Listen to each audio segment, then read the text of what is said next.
All right, since it's after work and I don't like making videos after work because I'm always extremely angry after work. And this is why I've tried to get out of making any videos at this hour because I don't want to come home and have to work anymore. But today, of course, my boss showed up and Gen Z was up to his usual antics. And I almost screamed at my boss today because he's like, "Well, you need to control Gen Z." And I'm like, "Officially, I'm not his manager." Well, and then he started yelling at me about his breaks. And I'm like, again, not my problem. You're the boss. You fix this. And he just looked at me and just looked back, put his head down, and then just ran to his car. And I was like, don't come at me with your attitude when you never do anything, when these piece of crap Gen Z workers show up in my office and don't want to do any work. They want to sleep all day. They want to slack. They want to do whatever they want. They don't listen. And so he just kind of looked at me like, what the hell's your problem? I'm like, my problem is these piece of crap workers you keep hiring. Just because they'll work for minimum wage doesn't mean we need them here. And he just, again, they won't acknowledge the fact that minimum wage creates crap workers in this country. And every worker that I've had that's a Gen Z is a crap worker. I can't change that. I can't change their attitudes. I can't change the fact that they can't make a living. I understand their struggle. But at the same time, I'm running a multi-million dollar office with someone that doesn't care about work, that doesn't care about being there, that doesn't care about anything. I asked Gen Z to do several different things today, and he told me this is above my pay grade. No one's trained me on how to do this. I don't want to do this. I'm looking for another job. That was my whole morning with him. And you're just kind of like, Gen Z doesn't know how to do anything. They don't get any training, and they're expected to know how to do things. Remember, every job in this country requires 3 to 5 years worth of experience. Don't hire people and then expect them to be able to do the work of a person that's been working in the industry for that long. Don't hire them.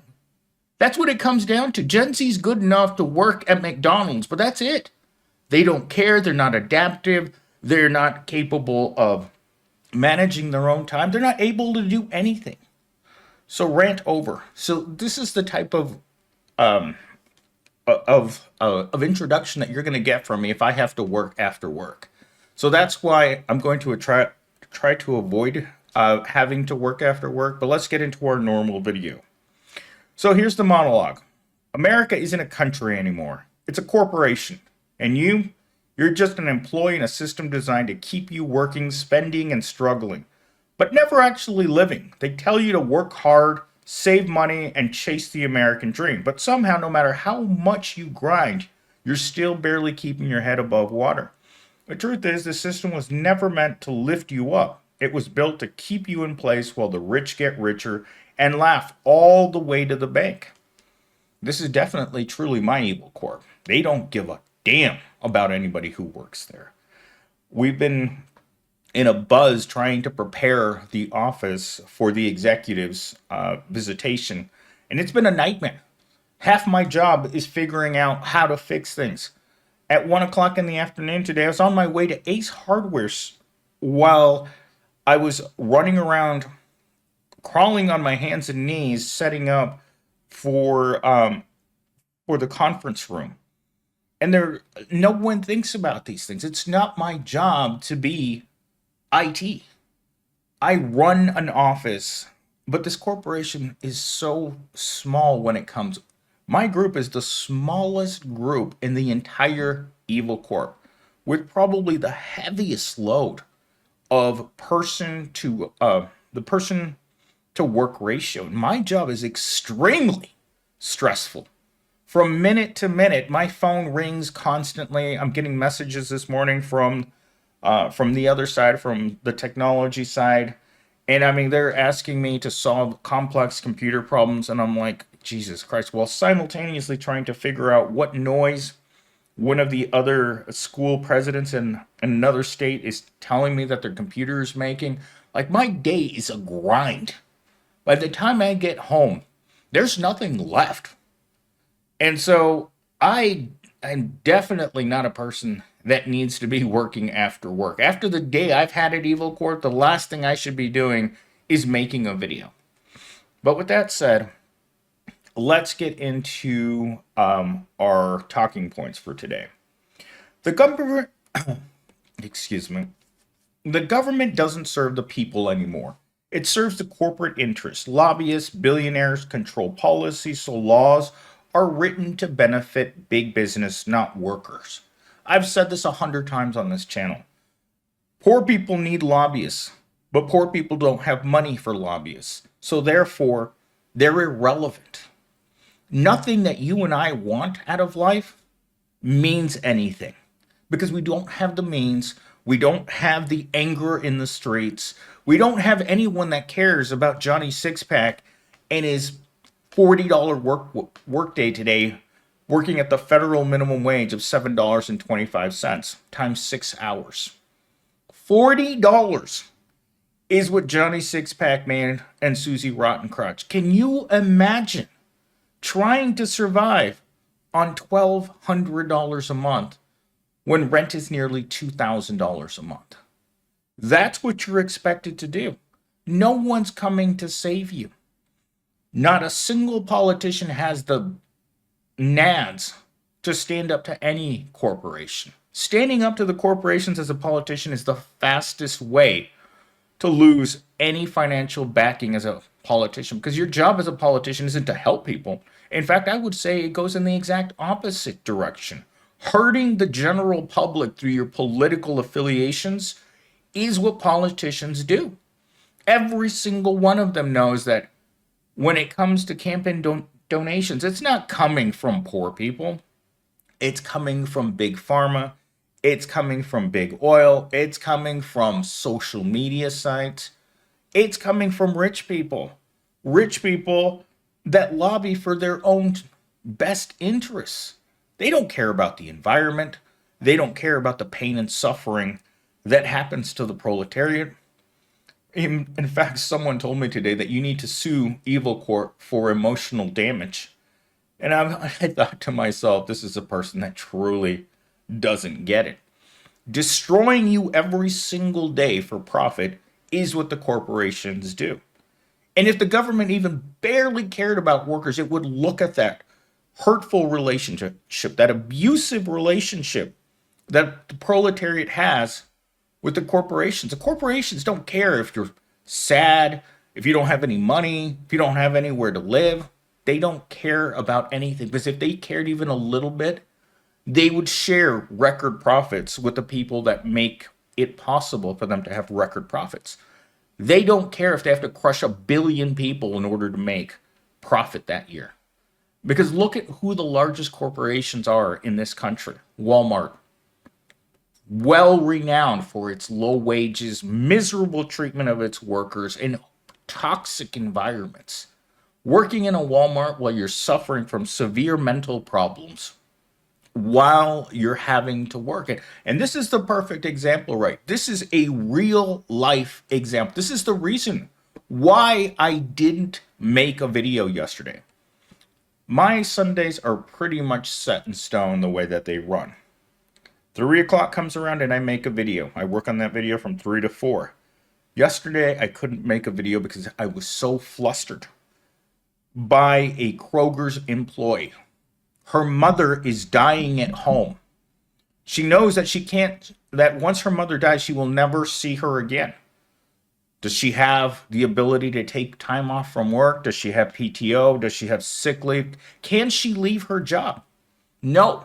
So instead, she's being tortured by Kroger's, having to stand in that line as a cashier while her mother is losing her life. And the more I tried to talk to her, the more she just turned her head. She just didn't want to believe that this is where she was going to be when her mother passed on. At my current Evil Corp, people have quit their jobs to be with their family members as they were passing on. What kind of disgusting corporation does that to people? All of them. Every single one of them.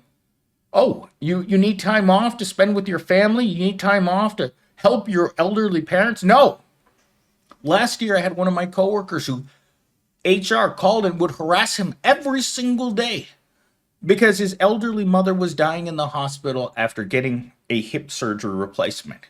Every day they would call to threaten him, get back to work or else. And he said he couldn't. And every day they had that conversation until he pretty much drew a line in the sand and said, I'm not coming back until my mother passes away and I take care of her. HR hates it when employees take a stand against them. And I've seen this repeatedly. I don't know how many times I've seen it, but a lot.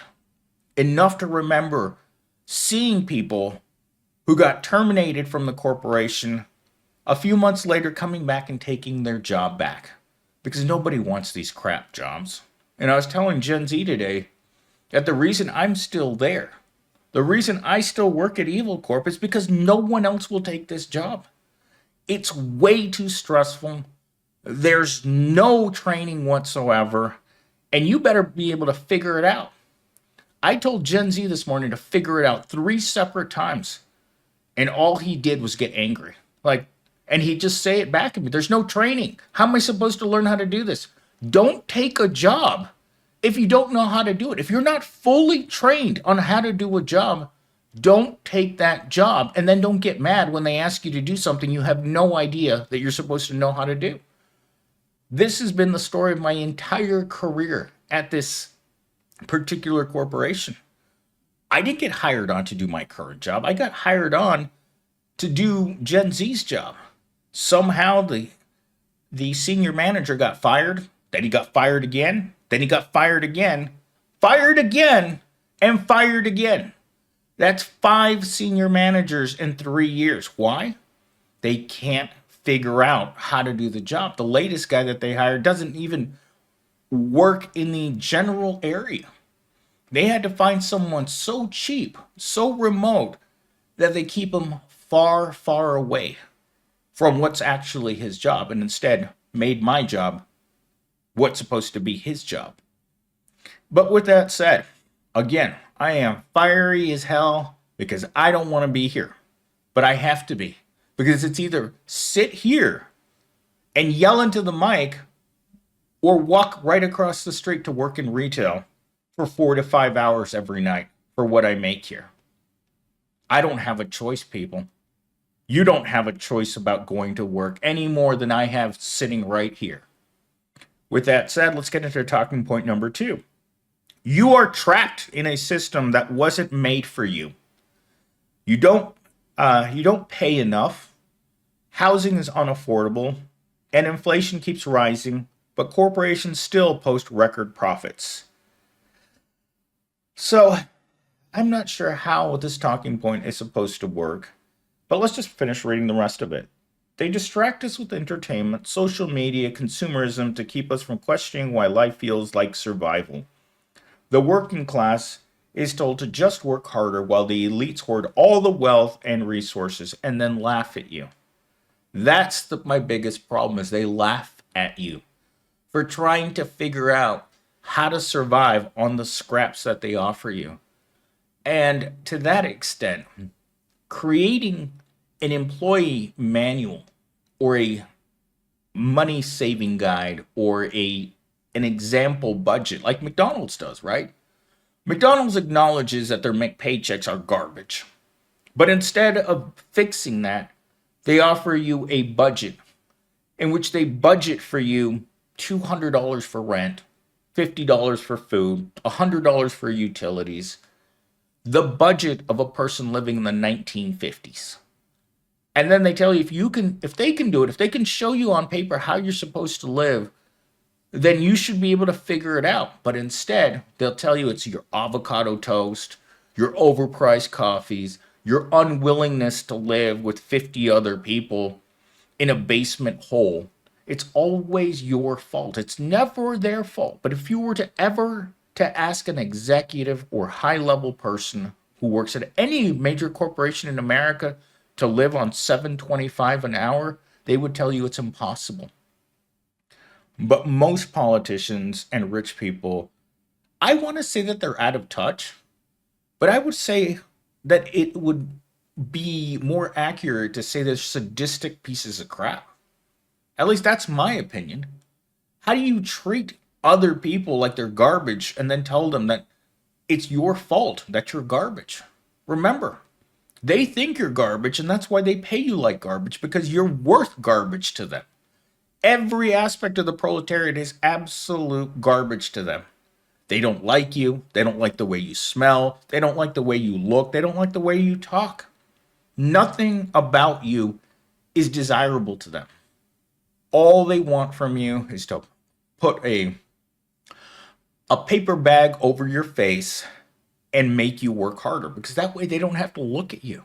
That way they don't have to look at how red your eyes from working nonstop all week without the chance of ever touching a vacation. You work 7 days a week for scraps, and you better like it. Because underneath that brown bag that they put over your head, you better be smiling. Because if you're not, then you better get the hell out. Because they only want shiny, happy workers making the minimum wage. They don't want people like me in corporate America.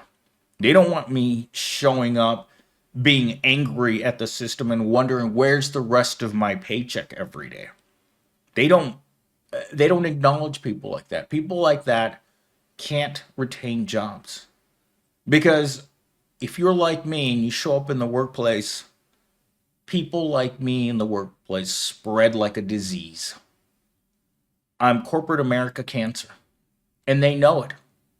Because anyone that's going to come onto this channel and listen to any of the 500 videos that I've made on the same subject is going to realize, he may be crazy, but he's not that crazy.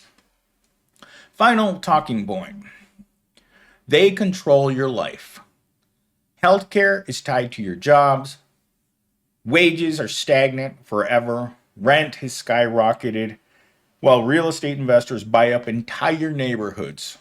Debt, a business model designed to keep you paying for life. That's all your hourly job is. It's a fee to be alive.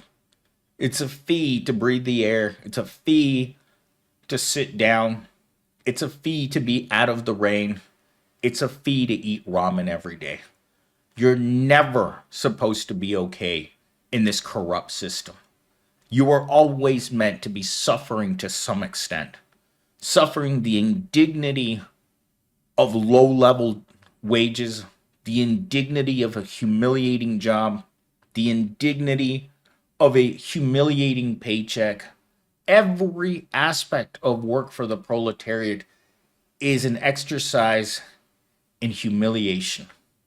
There's nothing else that can be said about low-level work. It's garbage. It's trash. And designed to be the most toxic thing that you can come into contact with on an average day. If you're touching something that's causing you severe depression, severe financial problems, and your hair's falling out, there's something wrong with this system. The job economy is toxic in this country. It's not designed for people who don't have money. Being alive in today's world means you need to have money, and lots of it. Because if you can't take a day off, because it's impossible for you to take a day off because there's no one else that can do your job, and then they question why you're always angry at work, and you kind of just glare at them like, when was my last vacation? And when you can answer that question, when was my last vacation? And you can say never, that is a powerful statement. When can I afford to go to the doctor? Never. When can I afford to take some medical time off? Never. Well, is this really a job anymore? No, it's not. You're in the wage cage, trapped in, plugged in, and there's no escape. Until you find a way of making a lot of money on your own, your hourly job will simply destroy you and make you worthless. That's all hourly work is a destruction of the human condition.